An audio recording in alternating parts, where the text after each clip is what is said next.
ভূমিহীনদের যে ঘরগুলো করা হয়েছে সেগুলো বিভিন্ন ভাবে দুর্নীতি এবং ঘরের যে কাজ সেই অনিয়মগুলো বাংলাদেশের বিভিন্ন স্থানে তথ্য উঠে আসে গণমাধ্যমে।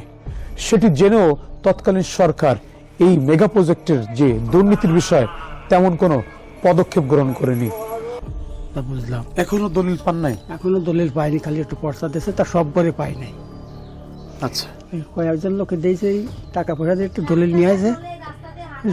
তারপরে এই রাস্তাটা করার কথা ছিল, এই রাস্তা করার কথা ছিল, তাও আমাকে খুলে খুলে পড়ে পড়েছে। আচ্ছা, এই রাস্তার ব্যাপারে কিছু বলছিল? রাস্তার ব্যাপারে বলছিল যে রাস্তা করে দেবে, তা করেনি।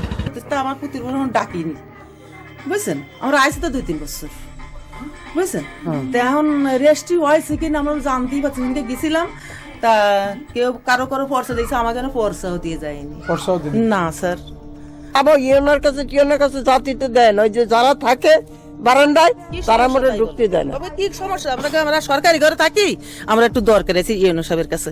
বাকি এখন না পরে তোমাকে তো নামাজ যাচ্ছে না। কে বলতেছে কথা? পিয়নরা বলে। পিয়নরা আপনাদের ইউনোর কাছে যাইতে না? না। আপনি দলিল পেয়েছেন বা কোনো কাগজ? না, কিছু পাইনি।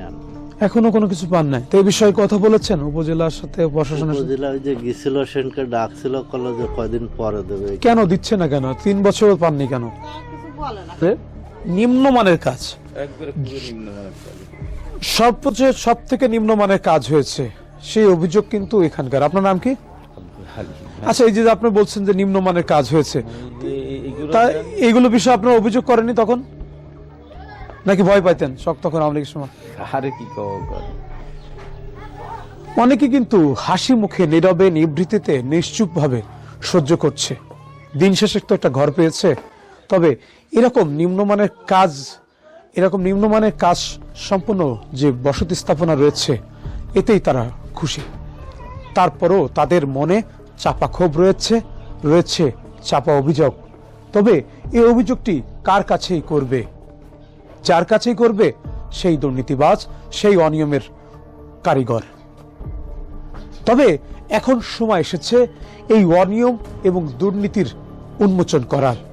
সেই আওয়ামী লীগের সময় যারা এই সব ভূমিহীনদের সাথে প্রতারণা করেছে এবং ভূমিহীনদের ঘর দেওয়ার নাম করে এরকম নিম্নমানের একটি ঘর দিয়েছে, সেই সব যারা অঘোষিত ঠিকাদার এবং যে সকল সরকারি কর্মকর্তা কর্মচারীদের তত্ত্বাবধানে এই রকম নিম্নমানের ঘরগুলো রয়েছে, এই অনিয়মের ফাইলগুলো আবারও খোলার দাবি তুলেছেন সচেতন মহল। তাহলে বেরোয় আসবে থলের বিড়াল। কারণ এই ভূমিহীনদের ঘর করতে যে অনেকেই কোটিপতি বনে গেছেন, অনেকেই অট্টালিকা গড়েছেন। এই ভূমিহীনদের ঘর করে দেওয়ার ভাগ বটরা থেকে তারা তাদের ভাগটা নিয়ে গেছেন। সেই আওয়ামী লীগের সময় দুর্নীতি অনিয়ম নিয়ে কথা বলতে গেলেই প্রতিটি মুহূর্তে গণমাধ্যম কর্মীদের টুটি চেপে ধরা হতো। এখন সময় এসেছে এই অনিয়ম এবং এই দুর্নীতির উন্মোচন করার। আবু হামজা বাঁধন, বিদায় নিচ্ছি না। অন্য এক ভূমিহীন গুচ্ছ গ্রামে আমরা যাচ্ছি, দেখব সেখানের দুর্নীতি ও অনিয়ম।